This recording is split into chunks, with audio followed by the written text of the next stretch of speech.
Take a comfortable seated position, either on your mat or in a chair. I love hearing some of the stories of India. So you'll be hearing a short story describing light and dark.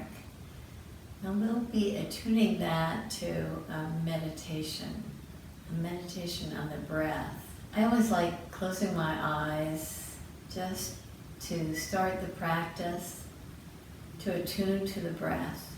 So let's begin.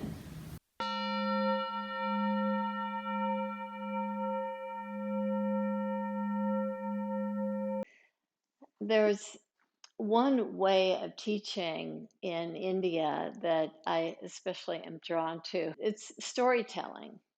And these stories are well known and repeated again and again. And to me, very compelling stories, although some of them are pretty audacious sort of stories.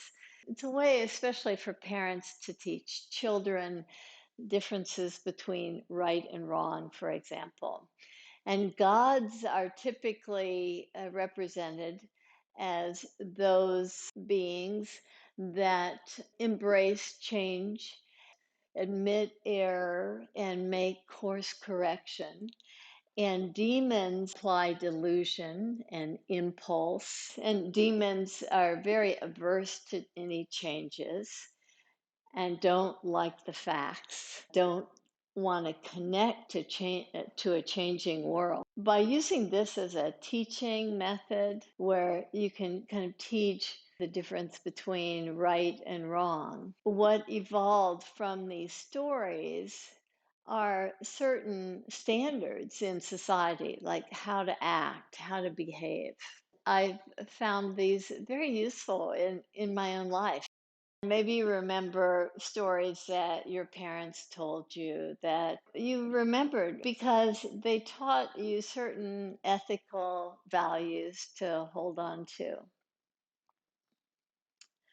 certain standards,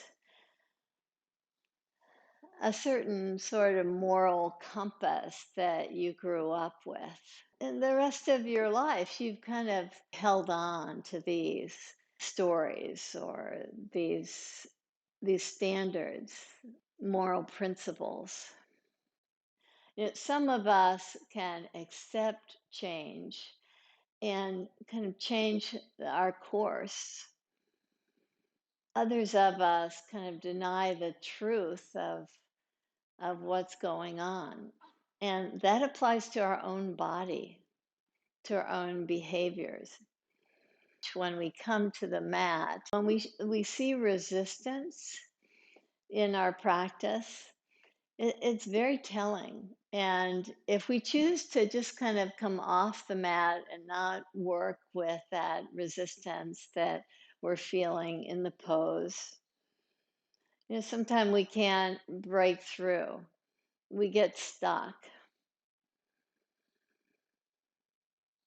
As you breathe in and out, something this simple, just knowing your breath, knowing the flow of the in breath, the flow of the out breath, what's more powerful,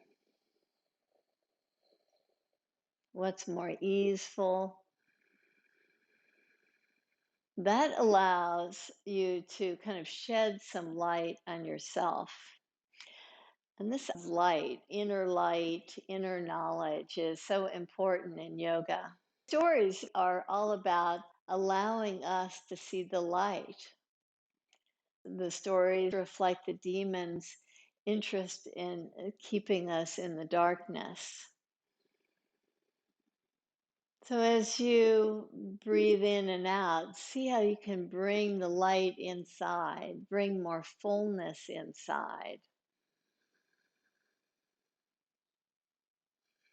Expand the inner body so much that it feels like you're kind of massaging your back muscles, your side muscles.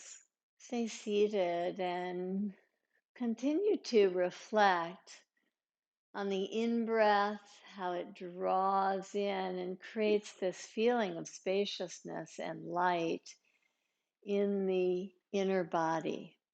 that inner light, and how the out breath just lets you kind of shed the darkness to make room for more fullness of light. Stay in the seated position, attuning to the breath, or if you need to move on to your daily activities, please feel free. Thank you for joining me. Namaste.